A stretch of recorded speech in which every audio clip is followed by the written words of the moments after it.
Have you ever stopped to consider what you would do if you just had 2 to 3 more hours each day? What would you do if you had 2 to 3 more hours each day? Would you spend more time with your loved ones? Maybe take the time to watch the sunset every day?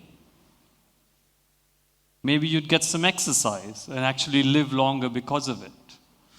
My son probably would love to play more video games. All of us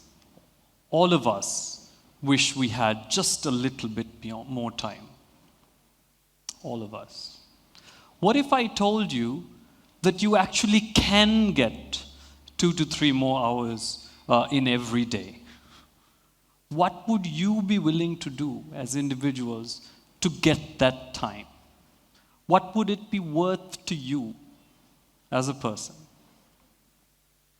Around the world, hundreds of millions of people sit around for hours and hours and hours every day, wishing they were somewhere else. You know where they do it? They do it sitting in traffic. Did you know that in the city of Colombo, Greater Colombo, there's over 1 million people that spend 2 to 3 hours each day stuck in traffic? Peak travel time in Colombo is about 8 kilometers per hour. So to spend 3 hours a day in traffic, you only need to live in Nugegoda and work in Colombo. That's 3 hours a day. Think about it. If you do this, by the time you're 60, you spend 7.5 years sitting in your car. By the time your child is 18, you spend 2 years and 3 months sitting in your car.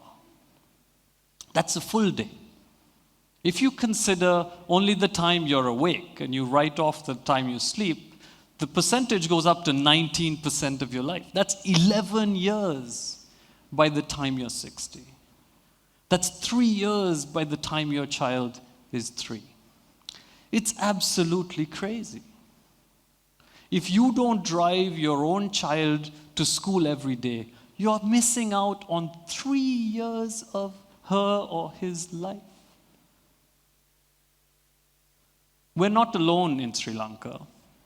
Colombo's the same, Kandy's no different. Chaminda was saying he took 1.5 hours to get here from Colombo and he's going to take another 1.5 hours back.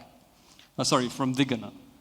We're not alone in Colombo or in Sri Lanka. Around the world, cities from Mumbai to Manila to Bangkok, everybody has this same challenge. And it happens because we're afraid to challenge convention. We're afraid to think different, and we prefer to just follow. And when millions and millions of people make suboptimal choices about the way they live, we have this kind of mess. Imagine what society would be like if we could all get 2 to 3 hours a day to do the things that are important to us as individuals, to do the things that make us happy.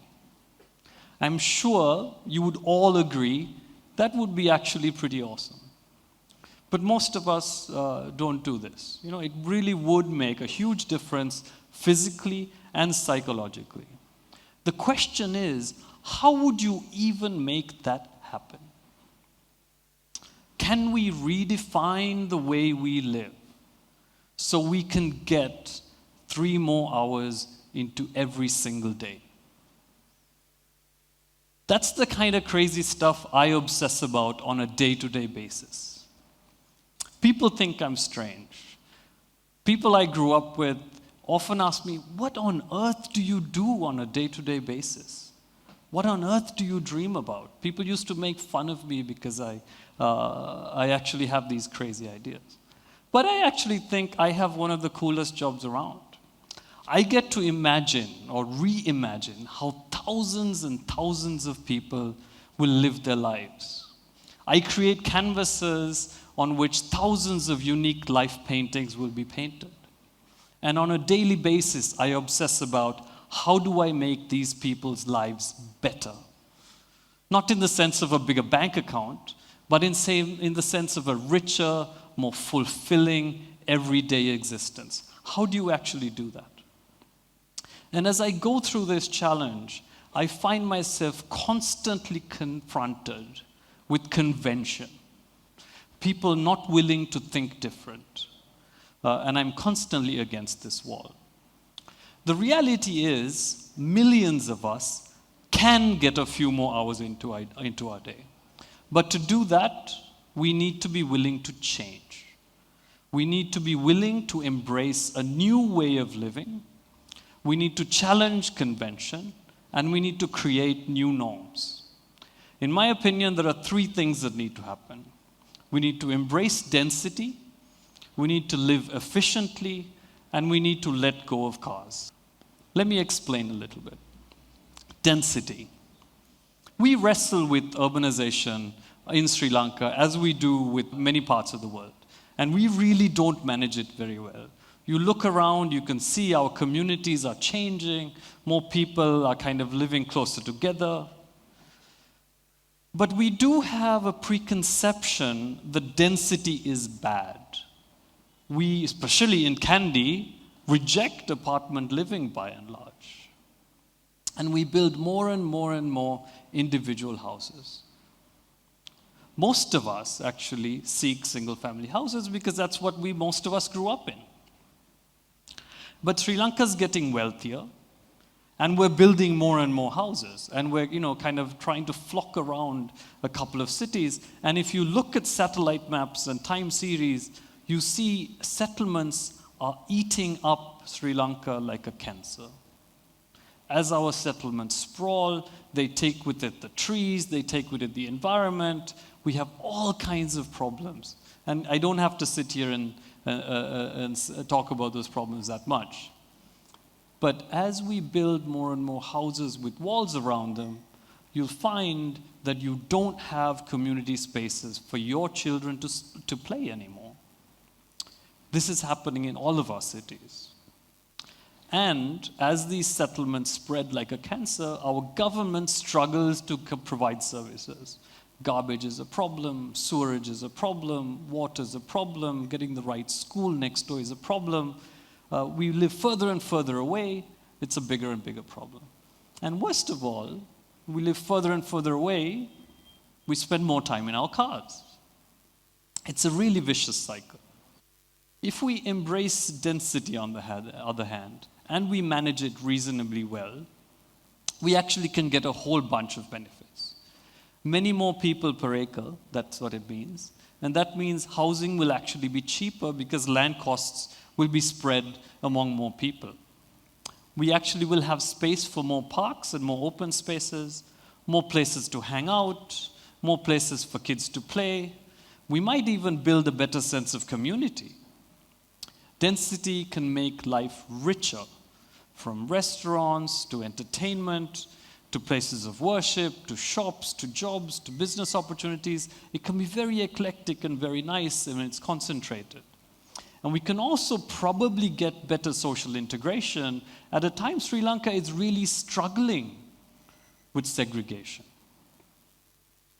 We're also more likely to be able to walk to where you need to go because you can pack things in more tightly and at least manage without needing to own a car. Dense settlements obviously are also more efficient to service, so service quality can actually improve. You might actually get metros, you might get better water, and so on. And most importantly, density allows you less time commuting. That means you actually get a chunk of your life back. The next piece is live more efficiently. Think about it. Do you really need all the space you have in your house? Do you really need it? All of us hoard lots of stuff that we just don't need. From, the unnecessary clothes, from your books from A-levels, to the stuff your mother gave you that you really just don't like, but you keep it in the house anyway because you get a scolding if you don't. We spend lots of money building large spaces that we don't really need and we don't really use. And we spend a lot of time, a lot of money maintaining them, and a lot of time maintaining them as well. Smaller spaces, on the other hand, are much cheaper to build, much cheaper to buy. They're cheaper to maintain. They take less utilities to run. They're less expensive to furnish. There are less headaches in so many ways. But we really don't go there. Of course, you will need nice community spaces, and these spaces need to be fairly well designed to really work properly. But it is possible, and it is catching on in lots of parts of the world. So if we downsize, if we make the choice to live in more compact, efficient spaces, many more of us will probably be able to live closer to where we work and where we go to school. And by doing this, you get more of your life back. Third principle, let go of cars. We are addicted to cars in Sri Lanka, and this addiction is toxic. We talked about time. I'm not going to talk about that. But when you have a car, you need parking, and that is destructive. A reasonably comfortable apartment is about 900 square feet. To accommodate a car, it takes 300 square feet. Makes housing more expensive. Why would you want to spend more money on the car and then more money on parking it as well? It's destructive. It drives up the cost of housing. With the likes of Uber and PickMe and all these others, the trend is you're probably not going to need it. But in Sri Lanka, we have this perversion happening. Our financial system is built on this addiction. It's easier to get credit for a car than it is to get a house. We have people who drive cars that are more expensive than their house. We have companies who offer most of their mid-level executives a car allowance. They don't give them a housing allowance. But guess what happens if you don't get a car? You don't get your car allowance. So most everybody gets their car. It's a problem. Because we have so many cars, we agitate and we demand better roads. Politicians respond, governments respond, we get better roads. But we don't demand better public transportation because we're stuck in our cars. Our addiction ruins cities as well. Consider this city, Kandy, just outside here. Have you been in this city at, say, 5 in the morning? It's beautiful. It's quiet. The air is fresh. But come at about 10:30, it's jammed, it's smoggy, it's dirty, it's noisy, it's full of cars, parked and driving. It's a mess. Colombo's the same. It's beautiful when there is no traffic. Our cities will not improve unless we change the way we think. Change our choices. No amount of cribbing to government is going to help us. We have to change. We need to think more carefully about the way we live and dare to change. We need to dare to challenge our conventions, dare to question, to maybe even risk being made fun of or ridiculed at times. Take that risk. Just imagine what is possible. Again, let's take Kandy for an example. Imagine Kandy City as a completely pedestrian city. It's probably the only city in Sri Lanka where you can get to everything by foot because it's so compact. It's the only place. Imagine what it would be like if we took the railroad that runs through the city and make it a modern, air-conditioned, frequently running, efficient metro train. Everything in this city is within walking distance from this train line. All the schools, all the major temples, all the hospitals, all the universities, practically all the shopping, everything. But we haven't done it yet. Imagine if we wiped out all the car sales in Mahayal, all of them, and you built high-density housing. I actually did some schematics for this once and did the calculations. You can build more than 10,000 apartments between Kandy and Katugasthutu Bridge. That's like a quarter of the city's population. Imagine what that would do to this city. Imagine what the air quality would be like here. Imagine what that will do for the 65,000 children that come into this city every day.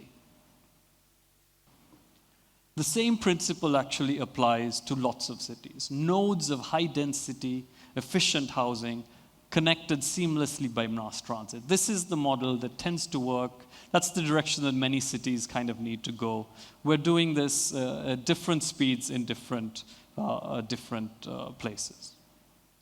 But if we change, many of us can actually get a few more hours into our day. Many of us. So there's three things. Embrace density, live efficiently, let go of cars. Next time that you open the door and get into your car for that long drive to work, ask yourself the question. Ask yourself, is this the way I want to live? Next time you drop your daughter off in your school van and kiss her goodbye, ask yourself, is this the way I want to live? What is 8 years of your life worth to you? What is 3 more years with your daughter or son worth to you? It is a choice that we make, and that choice is up to you. Thank you.